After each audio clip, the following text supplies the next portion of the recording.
Hello, everyone. I have some very, very grave news for you.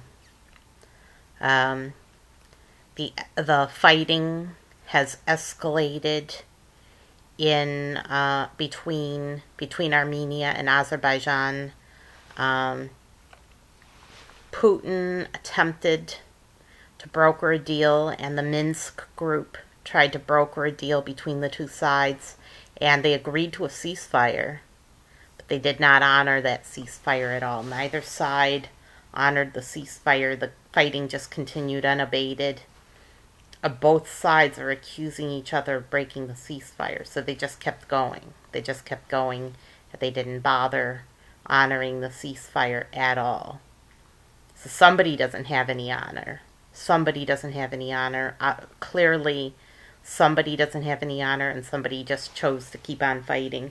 Either the leaders don't have absolute control over their own militaries, and the militaries are just acting on their own like a banana republic, or they just have no honor, and somebody doesn't have any honor, and they broke the deal. They broke the deal, and they just kept on. And Azerbaijan has bombed Armenia's missile launch base that they were launching missiles from. They bombed it, and Azerbaijan was sending drones into the I think it's Korono region. People were hiding in their basements. They were scared to come outside. They were scared. There was thousands have fled. 300 people are dead, and thousands have fled their homes. And Azerbaijan just wants to take over. They want to claim all that land for themselves and move right in and drive the Armenians out. And they've been wanting to do this for a long, long time. And so the fighting continues. Now, what should you know about this? How did this happen? How could this have happened? And why do they have drones? Why does Azerbaijan have drones?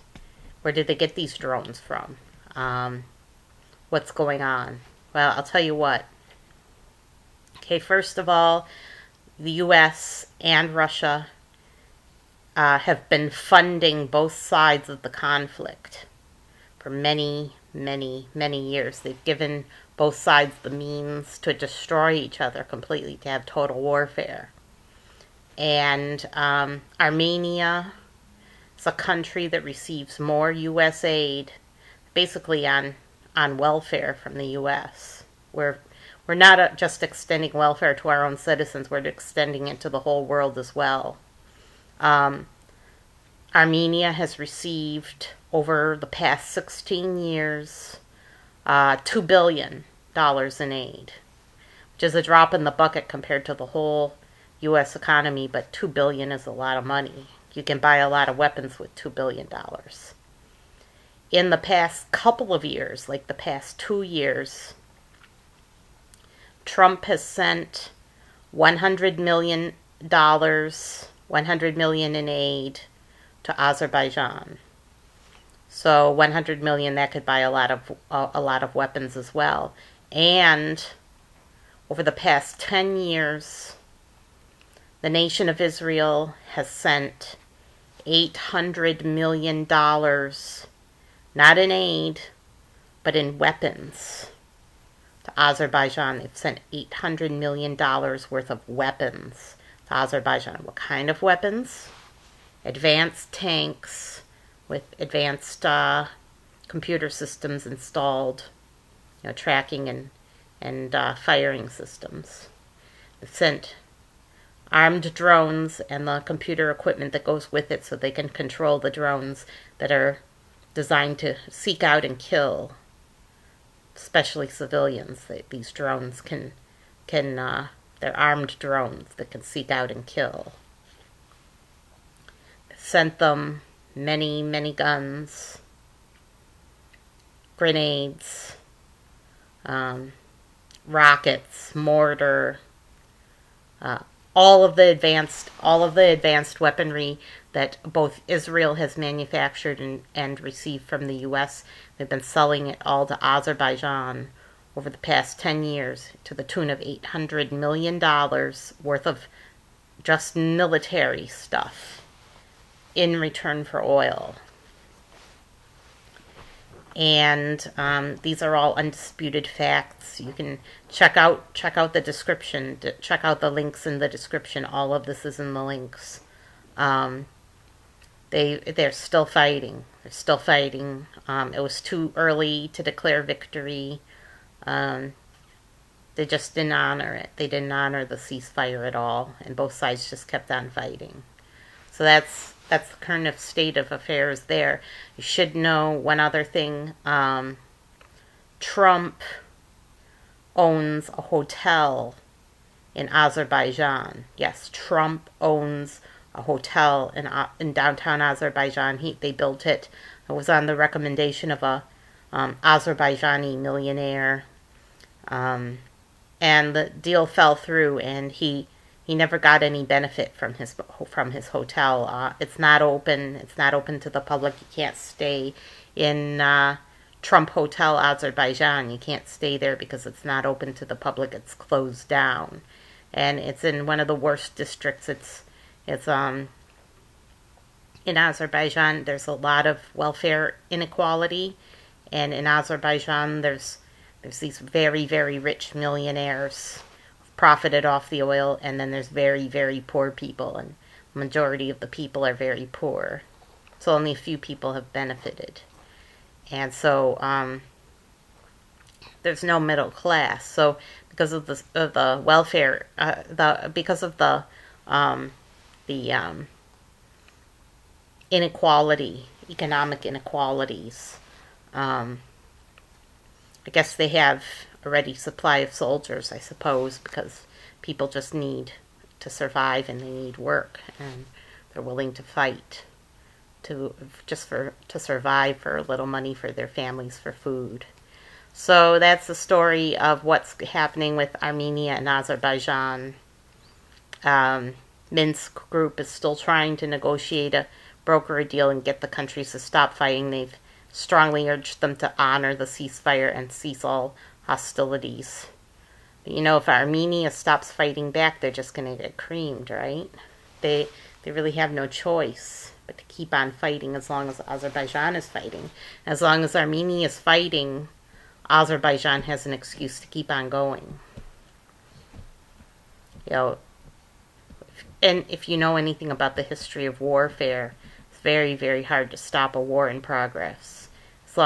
As long as one country is still being the aggressor, because military battles can be crucial. There's crucial turning points in a military battle where you can't go back, and it's the point of no return. And if you don't defend yourself, you lose ground, you lose territory, you lose people, and eventually you lose all your weapons and your military and your whole country.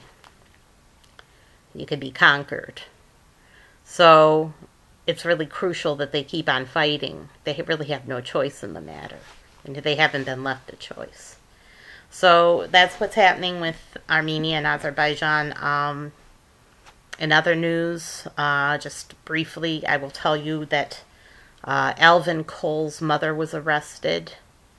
And Alvin Cole was a teenager who was shot by the police.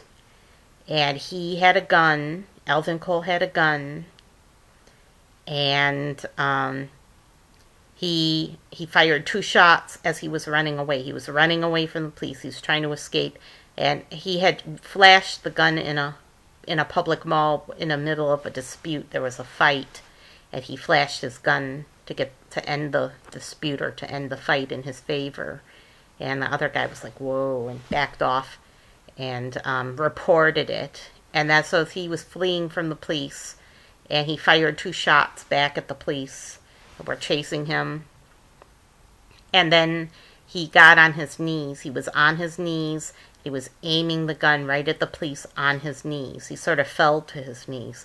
He was aiming the gun at the police officer. Police officer fired 5 rounds, shot him dead. The officer was an African-American man, and Alvin Cole was also African-American. So they were both African-Americans, but they're claiming this is a case of terrible police brutality and total racism, and they want the police officer prosecuted and fired. They want him fired so they can't work for the police force anymore, and they want him prosecuted. Now this police officer in 5 years shot 3 people, and one of them there was a guy pointing a gun at him, and another one he claimed that the guy was reaching for his gun inside his car, that he was reaching over to the other seat for his gun, and then he shot him.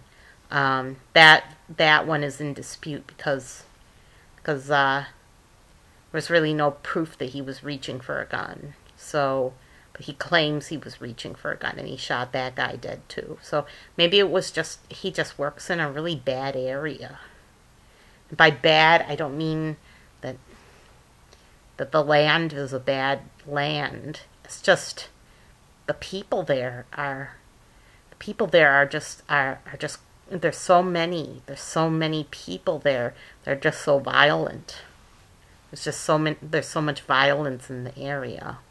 So there's people who are violent. So maybe it's just he works in a bad area where there's a lot of violent people. And there are places like that. You can't really deny it. You can't say, well, how dare you say bad neighborhood? My neighborhood isn't bad, and how dare you say that? My neighborhood is a good place, and it's so racist. It's so racist to say there's bad neighborhoods. But there are neighborhoods where there's a lot of violence. There's a lot of violent people, and there's people who are willing to shoot police, and people carrying guns. They're not necessarily criminals. They just there's just a culture of guns. There's a gun culture and a culture that hates the police, and they're just willing to shoot back at the police and aim pistols at the police and whip out guns and evade arrest and escape, and just all of it. Just total hostility in the area. And, these groups like Black Lives Matter encourage people to resist arrest, which is terrible because people get killed when they resist arrest. Even when they're in the right, they shouldn't resist arrest because they could get killed, and they probably will get killed. So Black Lives Matter is really making more people get killed, and then that helps them because then they can go to another protest, right? They can have another protest that another person got killed by the police resisting arrest, and keeps it going, keeps their organization going, gives them momentum and impetus to, basically they want to abolish police, and they want an excuse to abolish police. Just look at the description. There's some links weighing the pros and cons, so you can make your own decision in this matter. Whether the police should be abolished. Look at what Mother Jones had to say. It's pure propaganda. I mean, it's just classic. It's just classic pure propaganda. I mean, they start out good, and they almost have you on their side, and then they say something like, they list 5 things, and they say, we will not stop till we've achieved our ends. Something like that. It's something. They're just, and they say the chaos is the point. Now, what do they mean by chaos? Chaos. By chaos, they mean rioting. So they're saying rioting is the point. That they're making a point by rioting. But that's a statement. It's a statement. They're getting creative with their way they make statements. Like it's like those old raunchy novels where about murder, where murder is an art. Murder is an art form. Murder is an art. Well, if murder can be an art, just about anything can be an art. Anything, even rioting, can be an art. So there's an art form. It's an art form to rioting. It's an art. It's a way of expressing oneself. Vandalism is an art. Smashing windows is making art. You can film it, you can put it on YouTube, and it becomes a form of art. It's so creative. It's so creative. Destruction is so creative because you're making a statement, and you're doing a good. It's all for a good cause. You're fighting the police, so it's an art form. It's a statement. So these art forms and these statements are being enacted on our public streets on a daily basis. They're criminals in the sense that they're breaking the law, but they're not necessarily career criminals yet. They will become career criminals later on, but not yet. Not yet. They aren't. They're just kids right now. They're kids who are basically out of control, and somebody's got to reach them.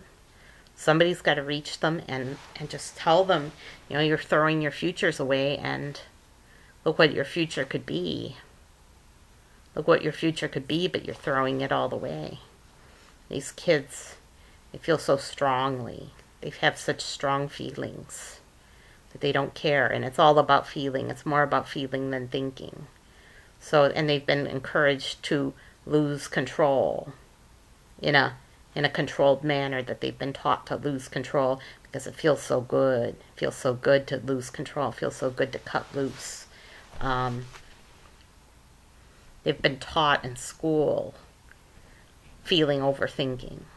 It's more about a sentiment, how you feel about it, rather than logical or issues. And I'm not saying feeling doesn't have a place, because it most definitely does have a place. But should always be informed by logic. You shouldn't abandon logic just for the way you feel or the way something makes you feel. Like, guy with a gun has to be bad news, right? Anybody with a gun has to be bad news. Like, a guy with a gun is bad, and should, like a hippie. You remember the hippies, and they were young too, right? My mom's generation was young once, planted daisies, flowers in the barrels of guns. And now many, many years later, their grandchildren are doing the same thing, only they're rioting. They're rioting. So it's the evolution. It's the evolution from protest to rioting. These kids love cutting loose. They love having a good time. They love cutting loose. Coronavirus and the lockdown had them stir crazy, and they could hardly wait to get outside and cut loose and take their masks off if they could, or just use their masks to hide behind. And it was a perfect storm. It was a perfect storm for the riots. So just some things to think about. Just check out the description, the links in the description. You'll see some material about that. Now, to get to the heart of the issue, the purpose of this video, China is at it again. Now, you should know, like, there's some companies who have taken sides. Like, for example, Disney has sided with China. They made Mulan recently, and you should know about Mulan. They thanked the province, the leaders of the province where the Uyghurs are being abused and murdered. They thanked them in the credits of Mulan, and they said they had to, because that's standard procedure for their company. But they didn't even have to do business there. They didn't have to do business there. They didn't have to film there. They didn't have to be guided by the Chinese Communist Party. They didn't have to do anything the Chinese Communists told them to do, but they did. They did, and there were protests around the world boycotting Mulan and boycotting Disney, and you should know about this. Another thing that's in the news, China is now trying to censor France and tell French people what to do. They think that they have so much power and influence and control that they can extend their spirit of censorship. The spirit of censorship to the entire world. They want to censor France now. France, there was an exhibit about Genghis Khan. Now, what could the Chinese communists even care about Genghis Khan? That was so long ago. Why would they even care when Genghis Khan lived over 1,000 years ago? Why would they even care about Genghis Khan? I'll tell you why. I'll tell you why they care about Genghis Khan. They care about Genghis Khan because they are racist. Heard it here, folks. First, the Chinese Communist Party is racist. There's no doubt about it. First, they went after Tibetans. Then they went after the Uyghurs. And now they're going after Mongolia. They already own Mongolia, but what they want to do to Mongolia is erase Mongolia's history completely. So it's not just enough that they control Mongolia. First of all, they want to destroy their language. That's the first thing to undermine a nationality, is to take away their language. They want all Mandarin Chinese taught in Mongolian schools. They don't want to allow the kids to speak Mongolian at all or to remember their language. They want it to disappear off the face of the earth. And now they want to erase Genghis Khan. They wanted to control the exhibit. Beijing wanted total control over the exhibit. They wanted to dictate everything. You can see the link in the description. They wanted to dictate all the things that they were able to say about Genghis Khan. And they wanted them to not mention empire or conquerors or Genghis Khan's name even. They wanted to erase Genghis Khan's name from the exhibit. They wanted it total censorship of an exhibit in France. Had nothing to do with them. And they're trying to censor France now. And they're going to do it to the U.S. too. They're going to try to censor the U.S. And so the French chose to close down the exhibit. They didn't fight China. They closed down the exhibit, and they said, well, we closed down this exhibit because we didn't want to censor and we weren't living up to our high standards, so we're just going to close the exhibit. Well, they sort of gave in and allowed China to shut the exhibit down. It was good that they didn't comply with China and just do the censorship, but it was wrong of them to shut it down. They should have continued against Beijing's wishes. Beijing really needs to be put in their place. It's like little Lord Fauntleroy. Little Lord Fauntleroy kicks his legs and throws a tantrum and rolls all over the ground, rolls all over the floor until he gets his way. China needs to be put in its place. Now, you should know that Xi Jinping has told his military to prepare for war. He's told them to be as pure and as faithful as they can be. He's telling his troops to prepare for war. He wants to invade Taiwan, and they consider Taiwan their territory, even though Taiwan has never been their territory, or under the communist Chinese rule. Taiwan is a democracy that belongs to the former government of China before the Chinese Communist Party took over. So they are the former government of China. Let's put it that way. They fled to Taiwan, and they've been living in Taiwan for years. Now China wants to claim it and bulldoze over the rights of the Taiwanese, just like they've done to every single other country they've taken over. Tibet, Mongolia, Hong Kong.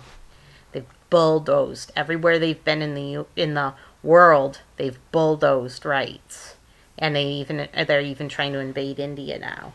So Taiwan is under threat. It's a question of whether the U.S. will try to defend Taiwan or not. It's a big question mark. We don't know. We don't know if they'll defend Taiwan or not. The Chinese have been building artificial islands all around Taiwan.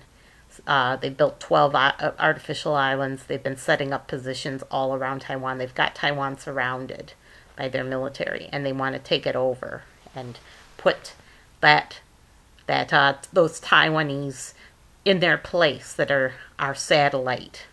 They're our satellite, and they really belong to us because there's Chinese nationals living there, and every person of Chinese extraction or Chinese blood belongs to us. And we're going to control them, and we're going to put them in their place, and we're going to bring them to heel. We're going to have all the Chinese in the whole world brought back to China, living in China and under Chinese control. And I don't know, even though they're communists, sound an awful lot like Nazis. They do. They really do. The Nazis believed in the purity of their race, and they believed that they were the master race, and that they were the Lebensborn. They were the beloved ones. They wanted complete control over Germans everywhere they might live in the world. They wanted their race to conquer the world and extend their influence all over the world. And eventually exterminate all other races, believe it or not. That's what they wanted, was to exterminate all other races and populate the whole earth with Germans. So maybe the Chinese have a similar idea. You know, we don't know what they're thinking. We don't know. But it's taking a turn for the worse. It's taking a turn for the worse where the people that are minorities that live around China or in China are either being systematically exterminated or subjected to brainwashing so that they'll become part of the Chinese communist machine. And so, U.S. has been role-playing for a while now, certain scenarios, wondering how they'll respond or what they'll do if there's an invasion of Taiwan. And first it's Taiwan, next it's the world. They're gonna invade Japan. They're gonna invade the Philippines.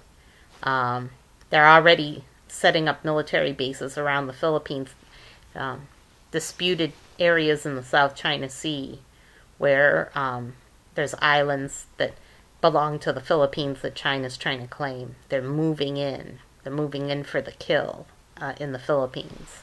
The Philippines, because of the Filipino War, the Philippines is not fond of America at all. But that was a long time ago, and maybe they may have to ally themselves. The Filipinos may have to ally themselves with the U.S. Just for their own survival, and if they do, the Philippines might become a very important strategic base for the U.S. All these things are happening. Everyone should know about this. Everyone. Check out the links. The very first link is about China preparing for war, total global warfare. They've actually, because of all the money we've been sending them, buying all made in China goods, they've got us outmanned now. They've got us outmanned. We have like 295 warships. They have 350 warships, and they've got all of our blueprints. We send them all of our blueprints. They've got all of our advanced technology. They understand computers better than we do. They have all the factories in place to build computers and advanced weaponry. They've got everything in place now. And now we've been giving them launching sites in the U.S. where they can launch satellites into space, and then they can use those satellites against us. And they're also learning more about rocketry, refining. They already know about rocketry, but they're refining. And within the next 10 years or so, they plan on doubling their nuclear arsenal. So, and what will what will Biden do if he gets into office? Right now, Biden's trying to paint Trump as reactionary and a war hawk, chicken hawk, and Trump just wants to. Trump wants there to be war, and he's going to start a war with China, and he's gonna get us into a war. And China isn't happy about the trade restrictions. But think about this: Biden will make trade deals with China. He'll be good to China, and Biden will send literally trillions of dollars of our money their way to China. And what will China do with that money? They'll build more weapons, and they'll build up until the next Republican gets in, and then they'll strike with our money. They'll use our money against us to kill us. And they'll do it. It's their strategy, and they'll do it because they're godless people. They'll do it because they don't have Chinese communists. They've suppressed all religion, and they don't believe in promoting or even having a religion. So they've censored all the religions in China. They will without hesitation. Use our money against us with no moral qualms whatsoever, and they will strike because with communists it's all about the glorious cause. Oh comrade, don't you know that anything is justified in the name of the glorious cause? We must pursue the glorious cause, and our dear leader will may he live forever, and let him profit from our hard work and the promotion of the glorious cause. So, what do you think of these scientists that want immortality, and they're pursuing immortality even now? And then, as soon as they find the cure for all diseases and find a way to promote immortality, the technology and the blueprints will spread all over the earth, and then Xi Jinping will live forever. Well, how wise is that? How wise would it be if Trump lived forever, if Xi Jinping lived forever, if Kim Jong-un lived forever? How wise of a decision is that? How wise of a decision would it be if my father lived forever? How wise is that? Just something to think about. Science gone mad.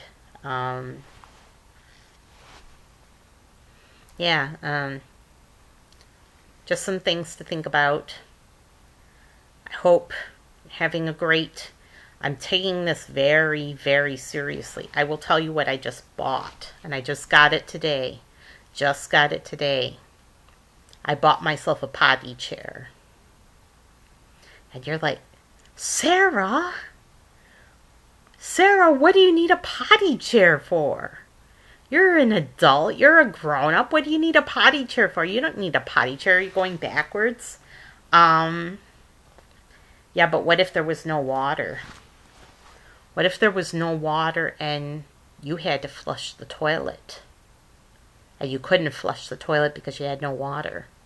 Would you waste drinking water that you might have on hand to flush the toilet, to pour it all down the drain so you could flush your toilet? No, you wouldn't do that. No. And even if you were concerned about pollution and preserving the pristine lakes, preserving our lakes and keeping them pristine and keeping them clean, if it were an emergency, you would go and dump your waste into the drain. You would dump it down the drain. So that's what you have to do to survive. You literally have to take your waste outside and dump it down the drain. You don't want to dump it in the middle of the street where it's going to get run all over by cars and spread around and spread disease and so on. You just dump it in the drain, and there's nowhere else to dump it. If your public health officials say, don't dump this down the drain, are you going to keep the stuff in your house where it can breed flies? No. No, you have to get rid of that stuff. So temporarily you have to dump it down the drain, even though you're being told that you can't. Because our lakes have to be pristine, you know. In democratic states, they care more about the environment than people. Like, people can die, but the environment must live on, even if people die. So, just some food for thought. Trump wants to cut off all aid to blue states. Now, as far as the stimulus goes, he wants to know who you vote for, and if you vote Republican, he wants to send you a stimulus check. If you vote Democrat or any other way, he doesn't want to send you a stimulus check. And he wants to be very selective. He only wants Republicans getting the money. He wants to make sure his base is getting the money, and that Democrats do not get the money. So in order to ensure that Democrats don't get any money and that blue states don't get any money, he's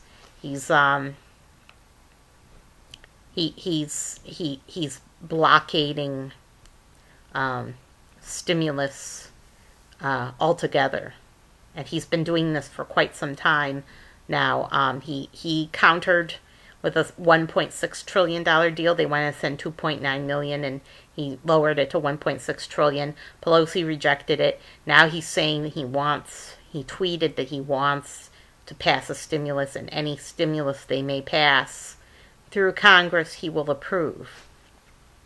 And I don't know if he really means it this time. He just flops back and forth every single day. Flip-flop, flip-flop. He's the waffler. He's the waffle president. He's a waffler.